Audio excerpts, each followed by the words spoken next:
जीव जो है वो ब्रह्म ही है, दूसरा कुछ नहीं है। क्या बोला तूने? इसीलिए वेद हमारा चिल्ला चिल्ला करके कह रहा है तत्त्वमसि अहम ब्रह्मास्मि प्रज्ञा। रोज आते हैं इस उम्मीद पे, आज जीतेंगे, कल जीतेंगे, परसों जीतेंगे, रोज हारते हैं।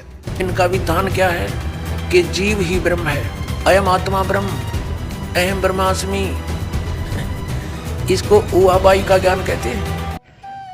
हेलो नमस्कार दर्शकों, तो स्वागत है आप सभी का हमारा फिर से एक न्यू वीडियो में। तो दर्शकों, हर बार की तरह इस बार भी लिए हैं दो संतों का आध्यात्मिक विचार। तो एक तरफ है संत रामपाल जी महाराज और दूसरी तरफ है अभय मुक्तासुरा नंद जी। तो दर्शकों, आज के वीडियो में हम जानेंगे क्या जीव ही ब्रह्म है। अगर जीव ही ब्रह्म है तो फिर भक्ति हम किसका करें। तो आज इसी विषय को लेकर आप सभी के बीच में लाए हैं दो संतों का आध्यात्मिक विचार। तो जो भी भाई हमारे यूट्यूब चैनल पर नए आए हैं तो वीडियो को लाइक और चैनल को सब्सक्राइब कर लीजिए। तो चलिए शुरू करते हैं आज के आध्यात्मिक ज्ञान चर्चा और पहले जान लेते हैं अभय मुक्तासुरा नंद जी के विचार। जीव जो है वो ब्रह्म ही है, दूसरा कुछ नहीं है। इसीलिए वेद हमारा चिल्ला चिल्ला करके कह रहा है तत्त्वमसि अहम ब्रह्मास्मि प्रज्ञानम ब्रह्म अयमात्मा ब्रह्म। अनेक और महावाक्य हैं। इन महावाक्यों के द्वारा जीव और ब्रह्म की एकता का विधान किया जा रहा है, एक बताया जा रहा है। तो जब हम ब्रह्म हैं तो हम किसी की पूजा क्यों करें, ऐसा आप प्रश्न पूछ रहे हैं।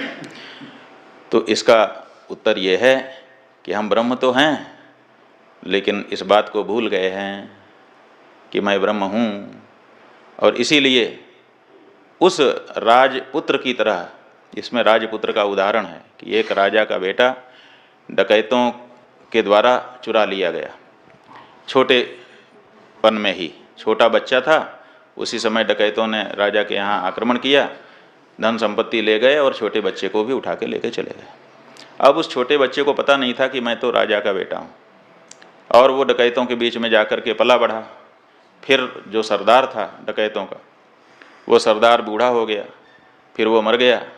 फिर वो जो राजा का बेटा था उसी को नया सरदार बना दिया गया। नया सरदार बन जाने के बाद उसने सोचा कि कुछ बड़ा काम किया जाए। नया उत्साह था, जवान था। उसने सोचा राजा के यहाँ डकैती करनी चाहिए। तो राजा के यहाँ डकैती करने के लिए प्लान बनाया और पहुँच गया अपने साथियों के साथ, और राजा के यहाँ डकैती डाल दी। लेकिन राजा के यहाँ पहले डकैती पड़ चुकी थी, इसलिए यहाँ पे तैयारी अच्छी थी, तो पकड़ लिया गया। तो सारे डकैत पकड़े गए। वो राजा का बेटा भी जो डकैतों का सरदार बन चुका था वो भी पकड़ा गया। जब उसको दंड देने के लिए लाया गया तो उसके गले में एक ताबीज़ दिखाई दिया। पुराने ज़माने में ये पहनाया जाता था। तो राजा की जो पत्नी थी रानी, उसने देखा, राजा से कहा कि अरे ये ताबीज़ तो हम लोगों ने अपने बेटे के गले में पहनाया था जिसको डकैत ले गए थे, कहीं ये हमारा बेटा ही तो नहीं है। तो कहा गया कि ठीक है, ताबीज़ को लाओ। ताबीज़ ला करके जब उसको खोला गया तो उसमें राज चिन्ह अंकित था, पहचान वाला, पता चल गया। फिर उससे पूछा गया, उसके साथियों से पूछा गया, उन्होंने कहा जी यहीं से चुराया गया वही बेटा है। तो फिर राजा और रानी ने उसको अपना बेटा बना लिया और सारा राज्य का खजाना उसी का हो गया। तो सारा राज्य का खजाना उसी का था राजा का बेटा होने के कारण। लेकिन वो इस बात को भूल गया था कि मैं राजा का बेटा हूँ और सारा खजाना मेरा है। इसीलिए वो डकैतों के साथ मिलकर के उस खजाने को लूटने की योजना बना रहा था। तो जैसे राजपुत्र अपने अस्तित्व को भूल करके विपरीत कार्य कर रहा था, वैसे ही हम जीव ये भूल गए कि हम ब्रह्म हैं, और इसीलिए फिरत सदा माया कर प्रेरा, माया के प्रेरित होकर के हम इधर उधर भटक रहे हैं, अपने आप को बहुत छोटा, बहुत तुच्छ समझ रहे हैं। तो अभी आप सुने अभय मुक्तासुरा नंद जी के विचार। तो चलिए अब देख लेते हैं शास्त्रों से प्रमाण सहित जगत गुरु तत्वदर्शी संत रामपाल जी महाराज के विचार। अपनात्मा पवित्र हिंदू धर्म के धर्म गुरु आदरणीय शंकराचार्य जी माने जाते हैं। आदि शंकराचार्य जी, जिसने ये 4 मठों की स्थापना की, उसके पश्चात फिर अन्य सुयोग्य शिष्यों को उस पर स्थापित करके स्वयं 32 वर्ष की आयु में आदि शंकराचार्य जी सवधाम चले गए थे। अब उन धर्म गुरुओं ने क्या बताया है हमारे को? उन्होंने हमें बताया है कि श्री ब्रह्मा जी, श्री विष्णु जी, श्री शिव जी ये अजरो अमर हैं, ये सर्वशक्तिमान हैं। श्री विष्णु जी ही श्री कृष्ण और श्री राम रूप में अवतरित हुए, जन्म हुआ उनका यहाँ पर, उन्होंने जो लीलाएं की उनके वो गुणगान किया करते हैं। और फिर उनसे कोई पूछता है, जैसे पूछा ही करते थे हम भी पहले, प्रश्न करते थे क्या रजगुण ब्रह्मा जी, सतगुण विष्णु, तमगुण शिव जी हैं?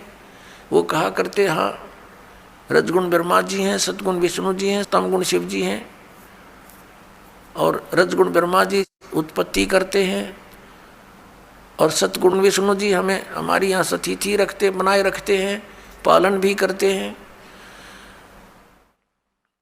और श्री शंकर जी संहार करते हैं, ये तमोगुण है। तब उनसे प्रश्न किया करते कि श्री ब्रह्मा जी, श्री विष्णु जी, श्री शिव जी ये किसकी भक्ति करते हैं? वो उत्तर देते थे कि भगवान विष्णु और शंकर श्री राम की भक्ति करते हैं। कोई कहता है कि श्री शंकर जी के आराध्य देव विष्णु जी हैं, कोई कहते हैं श्री विष्णु जी के आराध्य देव शंकर भगवान हैं, ये इन्हीं की पूजा करते हैं।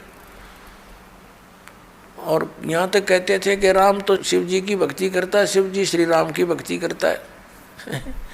इसको उहाबाई का ज्ञान कहते हैं।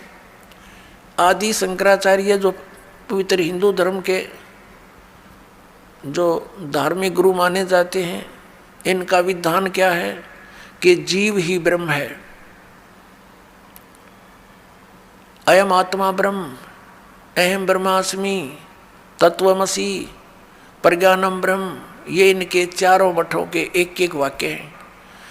और यही वाक्य उपासना के हैं, मोक्ष मार्ग बताते हैं ये। और ये भी कहते हैं कि ये चारों वाक्य उपनिषदों से लिए गए हैं।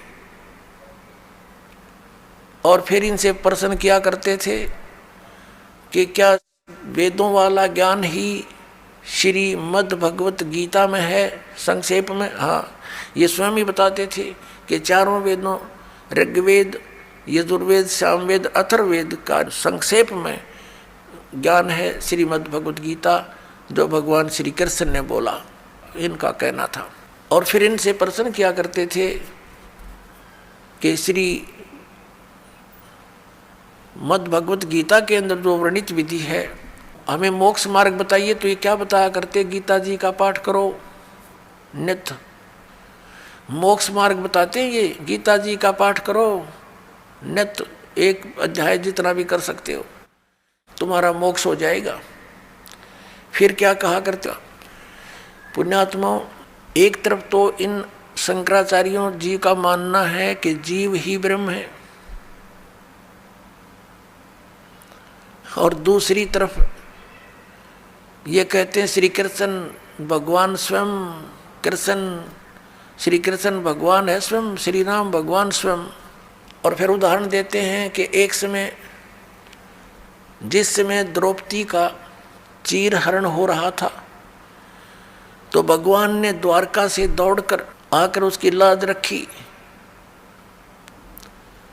फिर उदाहरण देते हैं कि जैसे एक बार गज और ग्रहा यानी मगरमच्छ लड़ रहे थे, गज ने भगवान को पुकारा, भगवान नंगे पैरों दौड़ के आया, उसकी रक्षा की। और फिर ये भी उदाहरण देते हैं, ये बोले समाज को, अपने अनुयायियों को कहते हैं कि भगवान कैसे दयालु हैं कि श्री रावण को अंगद भी मार सकता था, हनुमान भी मार सकता था, लेकिन वो अपने हाथों से मारकर उनका उद्धार करना चाहते थे, उनको परम गति देना चाहते थे। ऐसे ही कंस को भी अपने हाथों से मारकर उसको परम गति दी, क्योंकि भगवान के हाथों से मरने से परम गति हो जाती है। अपुण्यात्माओं, ये कोई बात हो इनकी? ये कोई ज्ञान है? कोई आधार है इनके ज्ञान का? एक तरफ तो कह रहे हैं जीव ही ब्रह्म है, तुम ब्रह्म, तुम स्वयं ही परमात्मा है। जैसे एक उदाहरण देते हैं ये इनके इतिहास को दास ने पढ़ा, इनके सदग्रंथों को देखा। उदाहरण दे रखा है कि एक व्यक्ति, एक शिष्य गया गुरुजी के पास कि मैं किस देव की, किस भगवान की उपासना करूं, मुझे उसका ज्ञान कराइए। तो गुरुदेव ने बताया कि तू खुद ही भगवान है, तू ही परमात्मा है, तू अज्ञानता से अपने आप को जीव समझ रहा है, बस। वो भगवान बन गया, उसको ज्ञान हो गया शिष्य को। वाह भाई वाह, कितना सिंपल, कितना साधारण से ज्ञान हो गया। और फिर ये मंत्र जाप करते, हरे राम राम राम कृष्ण कृष्ण हरे हरे। फिर ये किस लिए? जब तुम ही जीव ही परमात्मा है, फिर ये किस लिए कर रहे हो? ये कीर्तन किसका कर रहे हो? भगवान का। भगवान तुम राम को भी मानो, श्री कृष्ण को भी भगवान मानो, और विष्णु जी भी भगवान, शंकर भी भगवान, नारायण भी भगवान थारे। और फिर नो के जीव ब्रह्म, और ब्रह्म को कहते हो तो सर्वव्यापक है, निराकार है, यानी आत्मा को कहते हैं कि ये आत्मा ही सर्वव्यापक है और परमात्मा कोई नहीं, जीव ही ब्रह्म है।